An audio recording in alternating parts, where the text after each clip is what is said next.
வணக்கம் தோழர்களே. பாலஸ்தீன் மீதான இனப்படுகொலை போர் துவங்கி இன்றோடு 235 நாட்களாகிறது.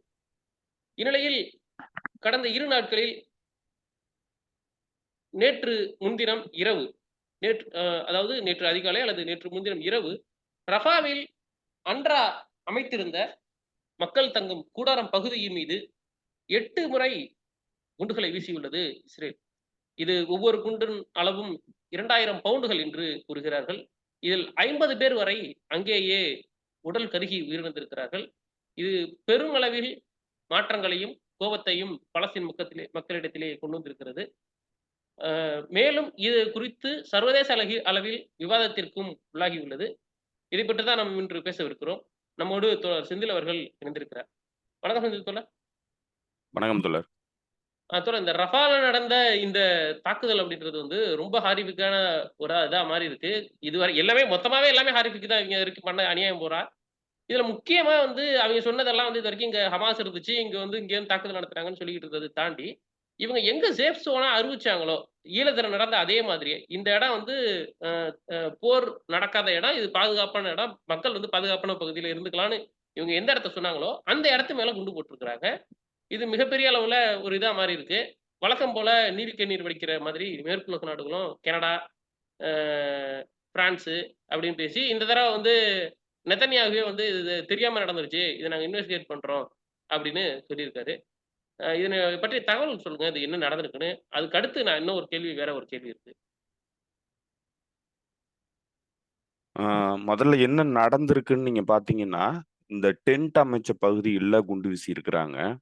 அ அன்ட்ராவுடைய டென்ட் தான் அது. தற்காலிக குடியிருப்பு பகுதி. அந்த பகுதியில தான் வந்து இந்த குண்ட வீசியிருக்கிறாங்க. அதனால தீப்பிடிச்சு எரிஞ்சதுனால 50க்கும் மேற்பட்டவர்கள் இறந்திருக்கிறாங்க. அ அந்த இன்சிடென்ட்ல. பெரும்பாலும் வந்து குழந்தைகளும், பெண்களும் தான் இறந்திருக்கிறாங்க. அதே மாதிரி நூற்றுக்கணக்கானவர்கள் காயமடைஞ்சிருக்கிறாங்க. எல்லாம் சீரியஸ்லி வுண்டட். அவங்கள்ல எத்தன பேர் இறந்து போவாங்கன்னு தெரியல. நெறைய பேர் மிஸ்ஸிங்கு தேடிட்டு இருக்கிறாங்க. ஸோ இந்த ஒரு பெரிய ஒரு மாசக்கர், இந்த பெரிய மாசக்கர் வந்து எப்ப நடந்திருக்கு அப்படின்னு பார்த்தீங்கன்னாக்க, இதுக்கு முன்னாடி தான் நம்ம பேசுனோம். இந்த ஐடிஎஃப் சோல்ஜர் ஒருத்தர் வந்து பிடிபட்டது. அ அதே மாதிரி அந்த ஜஃபலியா கேம்ப்ல போன ஒட்டுமொத்த படை வீரர்களும் வந்து அழிக்கப்பட்டாங்க அந்த ஜஃபலியா கேம்ப்ல. ஸோ அந்த இன்சிடென்ட் நடந்து பாலஸ்தீனியர்கள் அத ஒரு கொண்டாட்டமா நடத்தும்போது, அதனால ஏற்பட்ட கோவத்துல தான் வந்து இந்த இந்த பழிவாங்கும் நடவடிக்கை வந்து நடந்திருக்கு. ஸோ இப்ப இத தவிர வேற எதுவும் இதுக்கு இருக்கிறதுக்கு நம்ம சொல்றதுக்கு எதுவும் இல்ல. ஸோ அதுதான் நடந்திருக்கு. ஒரு பழிவாங்கும் நடவடிக்கையா வந்து இந்த அரசாங்கம் செயல்படுது. சர்வதேச விதிகள மதிக்கிறது இல்ல அப்படிங்கிற இடத்துல, இந்த நாடே வந்து ஒரு அ ஒரு எப்படி சொல்றது? ஒரு இம்பல்சிவா ஆக்ட் பண்ணுது. பிரச்சனைகள் வந்து ஸ்ட்ராட்டஜிக்கா வந்து யோசிக்கல. இது எல்லாமே வந்து அ அ உணர்ச்சிகளின் அடிப்படையில வந்து இந்த நாடு செயல்படுதுங்கிறத தான் வந்து தெளிவுபடுத்துது. ஸோ இதுதான் இந்த ஒட்டுமொத்த ப்ராஜெக்ட்ல இருந்த சிக்கலும் இதுதான். ஆனாலும் இத வந்து ரொம்ப தீவிரமா இந்த இடத்துல பண்ணியிருக்கிறாங்க. இது சர்வதேச அரங்குல ஏற்கனவே ஈழத்துல நடக்கும்போது வந்து சர்வதேச நாடுகள் அ மௌனம் காத்தாங்க. அதனுடைய விளைவு வந்து இப்ப இன்னைக்கு இந்த மாதிரியான ஒரு ரோக் ஸ்டேட் நடவடிக்கைய வந்து எதுவுமே பண்ண முடியாத ஒரு சூழ்நிலையில இருக்கும். ஸோ இப்ப இதுதான் இந்த இந்த பிரச்சனையில வந்து இந்த அரசாங்கம் வந்து எந்த மாதிரியான ஒரு அரசாங்கமா இயங்குதுங்கிறத உலகத்துக்கு வெளிப்படுத்தின ஒரு சம்பவமா தான் நமக்கு தெரியுது. அப்போ மிலிட்டரி ரீதியான தோல்விய ஏற்றுக்கொள்ள முடியாம மக்கள கொல்றத வந்து தீவிரப்படுத்துது இந்த அரசாங்கம். அப்ப இந்த அரசாங்கத்தினுடைய இந்த அ அ இந்த தாக்குதலுக்கு பிரதான நோக்கமா இருக்கு. என்ன ஸ்ட்ராட்டஜிக் நோக்கம் என்னவா இருக்குதுன்னு பார்த்தீங்கன்னா, அ பலஸ்தீன் ரெசிஸ்டன்ஸ் அமைப்புகள பேச்சுவார்த்தைக்கு கொண்டு வர்றது, இவங்களுடைய டெர்ம ஒத்துக்க வைக்கிறது தான் வந்து அதனுடைய பிரதான நோக்கமா இருக்கு. ஸ்ட்ராட்டஜிக் நோக்கமா இருக்கு. ஆனா, அது எல்லா வகையிலயுமே வந்து ஸ்ட்ராட்டஜிக்கா ஃபெயில் ஆகுதுங்கிறதுக்கு இது ஒரு சரியான உதாரணம். இன்னைக்கு மேற்குலக நாடுகள் அவங்களுடைய கூட்டணி நாடுகளே வந்து எதிர்த்து நிக்க வேண்டிய சூழ்நிலைக்கு தள்ளப்பட்டுட்டாங்க. அவங்க எதிர்த்து நிக்கணுங்கிற எண்ணத்தோட இல்லனாலும், இந்த குளோபல் அவுட்ரேஜ்ங்கிறது அவங்கள வேற வழியே இல்லாம அந்த சூழ்நிலைக்கு தள்ளுது. ஸோ இப்ப இத தான் வந்து இந்த இந்த இனப்படுகொலை அரசாங்கம் வந்து தொடர்ந்து தன்னுடைய கூட்டணி நாடுகளையும் வந்து இந்த மாதிரி அந்நியப்படுத்துற வேலையில வந்து தொடர்ந்து ஈடுபடுது. இதனுடைய இந்த மனிதத்தன்மையற்ற உலகத்துக்கு எதிரான மனித மனித விரோத நடவடிக்கையில் ஈடுபடுறதோட விளைவு இவங்களுக்கு யாருமே வந்து சப்போர்ட் பண்ண முடியாத ஒரு சூழ்நிலைக்கு தள்ளப்படுறாங்க. தன்னுடைய ஆதரவு சக்திகளை தனிமைப்படுத்துறதையும் வந்து இந்த அரசாங்கம் இந்த இந்த மாதிரியான நடவடிக்கைகள் மூலமா தொடர்ந்து பண்ணுது. ஸோ இப்போ இது எல்லாமே இந்த ஒட்டுமொத்த ப்ராஜெக்ட்டுமே வந்து ஆஹ், ஒரு ஸ்ட்ராட்டஜிக் ரிலவன்ஸை வந்து விட்டுட்டு முழுமையா ஒரு இம்பல்சிவ் நடவடிக்கையில வந்து ஈடுபடுது. தனிமனித குரோதங்களை வந்து முன்னணியில வைக்குது அப்படிங்கிறதுக்கு இது ஒரு சரியான உதாரணம். அதுதான் நடந்திருக்கு. இது அரபுலக நாடுகள்ல பெருமளவுக்கு மக்கள் மத்தியில கோவத்தை எழுப்பியிருக்கு. நேத்து இதை தொடர்ந்து வந்து ஆஹ் ஆஹ் எஜிப்சியன் தரப்புல இருந்து எஜிப்சியன் தரப்புக்கும் சோல்ஜர்ஸ்க்கும் ஐடிஎஃப்க்கும் வந்து ஒரு சின்ன மோதல் ஏற்பட்டு அதுல ஒரு எஜிப்சியன் சோல்ஜர் வந்து சுட்டு வீழ்த்தப்பட்டிருக்கிறார். ஆனா எஜிப்சியன் அரசாங்கம் அதை பத்தி பெருசா கண்டுக்கவே இல்லை. அது வந்து ஒரு செக்யூரிட்டி இன்சிடென்ட் அப்படிங்கிறதோட நிறுத்திருச்சு. அதுக்கு எந்த நடவடிக்கையும் எடுக்கல. ஆனா மக்கள் மத்தியில மிகப்பெரிய கோபத்தை ஏற்படுத்துது இந்த அரபுலக நாடுகள் இருக்கிற மக்கள் மத்தியில. ஸோ இப்போ இதுதான் வந்து இதோட அல்டிமேட் ரிசல்ட்டா வந்து வருது. இப்போ இதுதான் வந்து ஆக்சஸ் ஆஃப் ரெசிஸ்டன்ஸோடைய அடுத்த ஆக்சஸ்க்கு வந்து கோவத்தை ஏற்படுத்துது. அவங்களுடைய ஆக்ஷன்ஸை தீவிரப்படுத்துறதுக்கான நடவடிக்கையில் அவங்க ஈடுபடுறாங்க. அதனுடைய விளைவு நேற்றுக்கு லெபனானுடைய ஃப்ரண்ட்ல இருந்து கடுமையான தாக்குதல் வந்து நடந்திருக்கு. அது ரெண்டு காரணத்துக்காக நடந்திருக்கு. ஒன்று ரஃபா இன்சிடென்ட், இந்த ரஃபா பேரவலம். இன்னொன்று வந்து அங்க இருக்கிற லெபனான்ல சவுத் லெபனான்ல இருக்கிற ஒரு ஹாஸ்பிட்டல் மேல குண்டு போட்டதுல ஒரு குழந்தை உட்பட பலரும் வந்து காயமடைஞ்சிருக்கிறாங்க. ஸோ அதுக்கு சிவிலியன் டார்கெட்ஸ் மீது தாக்குதல் நடத்தினதுனால ஸோ அதுக்கு பதிலடி கொடுக்கும் விதமாக தான் வந்து அவங்க 50க்கும் மேற்பட்ட நவீன ஏவுகணைகள் மூலமா வந்து தாக்குதல் நடத்தியிருக்கிறாங்க. நேற்றுக்கு அந்த கிரியட்ஸ்மோனா அப்படிங்கிற பகுதியில வந்து அந்த ராக்கெட் எல்லாம் விழுந்து அந்த பகுதியே வந்து பத்தி எரியுது. ஸோ அந்த அளவுக்கு கோவத்தை வந்து அவங்களுக்கு ஏற்படுத்தியிருக்கு. அவங்களும் வந்து இந்த இந்த போரை வந்து அடுத்த லெவலுக்கு நகர்த்துறதுக்கு தயாரா இருக்கிறாங்க. அதை வந்து அவங்க வெளிப்படுத்துறாங்க. அதே மாதிரி யமன் அன்சாருல் அமைப்பு நேற்று உடனடியா இதுக்கு எதிர்ப்பு தெரிவிச்சு கடுமையான கண்டனங்களை வெளியிட்டு இருந்தது. இதுக்கு முழுமையான பொறுப்பு அமெரிக்கா அப்படிங்கிறத வந்து சொல்லியிருந்தது. ஆக்சஸ் ஆஃப் ரெசிஸ்டன்ஸ் காசாக்குள்ள இருந்து இயங்குற எல்லா அமைப்புகளும் இதுக்கு பின்னணியில இருந்தது அமெரிக்கா தான் அப்படின்னு சொல்லி வெளிப்படையான குற்றச்சாட்டை வந்து வச்சிருக்கிறாங்க. அமெரிக்க அரசாங்கம் தான் இதுக்கு எல்லாத்துக்குமே காரணம் அப்படின்னு சொல்லிட்டு.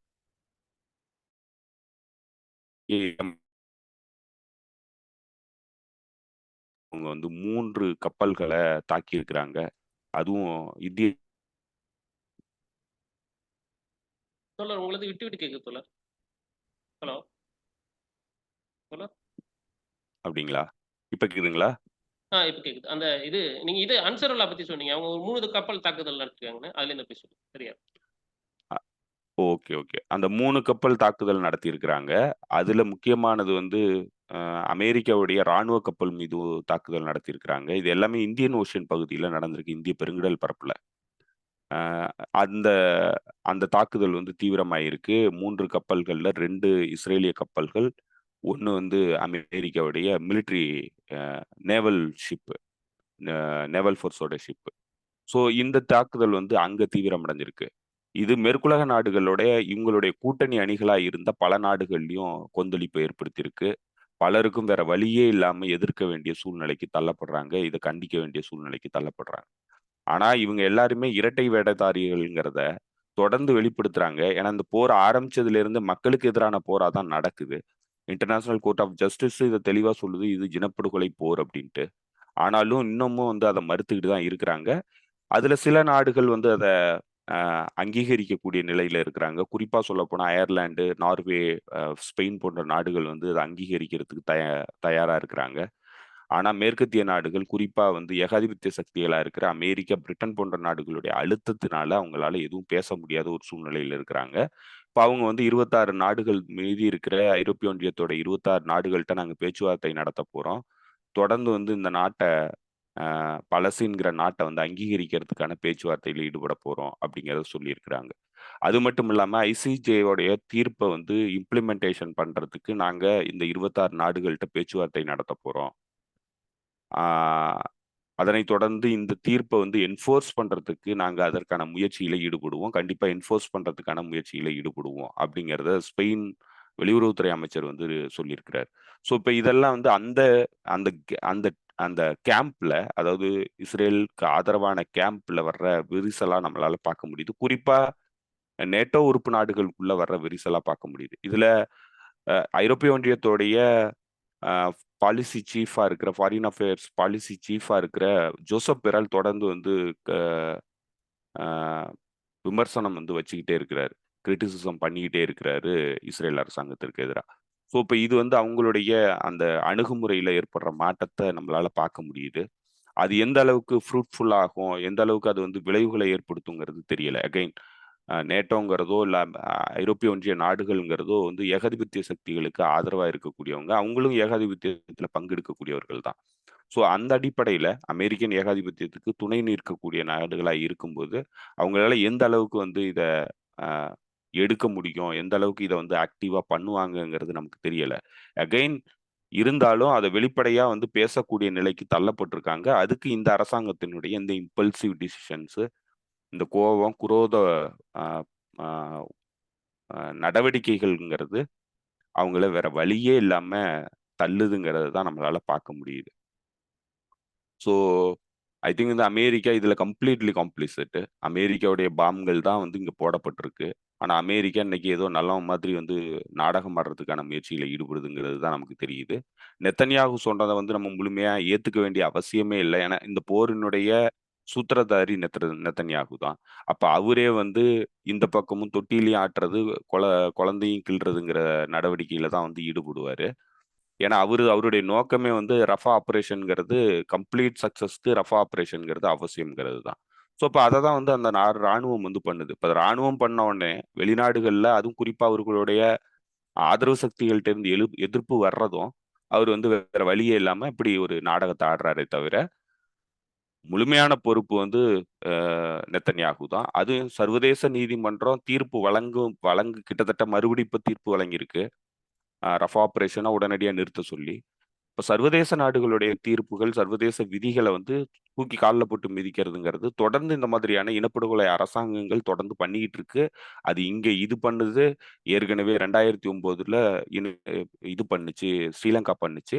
அன்னைக்கு எந்த எதிர்ப்பும் வந்து கிளம்பல.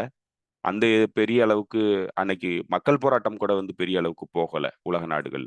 ஸோ இப்போ அதனுடைய விளைவு, அன்னைக்கு ஒரு இடத்துல நம்ம விட்டதனுடைய விளைவு இன்னைக்கு அதுவே வந்து ரொட்டீனா வந்து நடக்கிறத வந்து இயல்பா மாத்திருக்காங்க. அதை தான் வந்து இன்னைக்கு நம்ம பார்க்குறோம் இந்த இந்த தாக்குதல் நடவடிக்கையில. ஸோ இப்போ இதே மாதிரியான தாக்குதல் நடவடிக்கை தான் 2009 நோ ஃபயர் ஜோன்ல இடம்பெற்றது. ஸோ அன்னைக்கு வந்து யாருமே அதை கேள்வி கேட்கல. ஸோ அதனுடைய விளைவு, அதுக்கு நீதி வழங்காததனுடைய விளைவு தான் இன்னைக்கு நம்ம இதை எல்லாத்தையுமே பார்க்க வேண்டியிருக்கு. நம்ம கண்ணு முன்னாடி இப்படி ஒரு அநியாயம் வந்து நடக்கிறத வந்து நம்மளால எதிர்த்து எதுவும் பண்ண முடியாத ஒரு சூழ்நிலையில சிக்கி இருக்கிறோங்கிறது தெரியுது. இதுல நான் ஒரு சின்ன சின்ன விஷயமா ஒரு 3 விஷயத்த ஆட் பண்ணிட்டு போறோம். நீங்க சொன்னதோட சேர்த்து தான் அது. வேற ஒண்ணும் எக்ஸ்ட்ரா இல்ல. ஜோசப் பெரல் வந்து பேசும்போது என்ன சொல்லியிருக்காரு அப்படின்னா, இந்த 3 நாடுகளும் ஸ்பெயினு, அயர்லாந்து, நார்வே இந்த 3 நாடுகள் வந்து பாலஸ்தீனை நாங்க அங்கீகரிக்கிறோம் அப்படின்னு சொன்ன பிறகு, அப்ப நெத்தனியாகுட்டேருந்து ஒரு இது வந்துச்சு. என்னன்னா, நீங்க வந்து இப்போ வந்து இந்த நொடி நீங்க வந்து பாலஸ்தீன அங்கீகரிச்சீங்க அப்படின்னா, அது வந்து அவங்க நடத்தின தீவிரவாத தாக்குதலுக்கு நியாயம் சேர்க்கிற மாரி ஆயிரும் அப்படின்னு நெத்தனியாகு சொல்லியிருந்தாரு. அதுக்கு ஜோசப் பரல் என்ன சொல்லியிருந்தாரு, "நீங்க எல்லாத்தையும் தீவிரவாதம், தீவிரவாதம்ன்னு சொல்லிக்கிட்டே இருக்காதீங்க. இத்தன மக்கள கொன்னாச்சு. இதுக்கு மேல ஒண்ணும் பண்ண முடியாது. அந்த மக்கள வந்து நீங்க தனியா விட்டீங்கன்னா தான் பிரச்சனைய சால்வ் பண்ண முடியும். நான் தனியா வந்து பாலஸ்தீன டிக்ளேர் பண்ணோம் அப்படின்னா, அது வந்து தீவிரவாதத்துக்கு ஆதரவு, தீவிரவாதத்தோட பரிசு அப்படிலாம் நீங்க சொல்லக்கூடாது." அப்படின்னு ஜோசப் பரல் சொல்லியிருக்காரு 1. 2வது வந்து இந்த நேத்து முதல் நாள் இந்த 2 நாள்ல வந்து கனடாவுடைய ஃபாரின் மினிஸ்டர் வந்து பார்லிமென்ட்ல பேசும்போது அந்த லேடி என்ன சொல்றாங்க, அ எல்லாத்தையும் இதெல்லாம் இதெல்லாம் தப்பு. இதெல்லாம் பண்ணியிருக்க கூடாது நீங்க.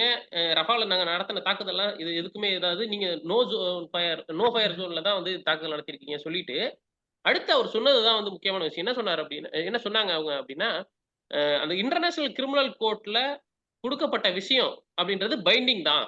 அது பைண்டிங் தான். அதுல வந்து மாற்று கிடையாது அப்டின்னு அவங்க சொல்ட்டாங்க. இது 1. அடுத்து 3வதா ஒரு விஷயம் சொல்ல நெனச்சேன். அது என்ன அப்டின்னா, ஆ அது மறந்துச்சு தோழர் டக்குனு. ஓகே. அது கடைசியா கூட சொல்றேன். தோழர் நான் இதுலேருந்து இப்படியே நான் இன்னும் கொஞ்சம் நகரணும்னு நெனைக்கிறேன்.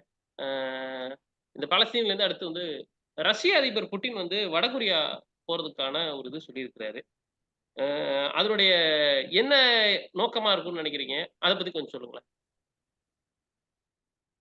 ஆ தோழர் எனக்கு கொஞ்சம் அர்ஜென்ட்டான வேல.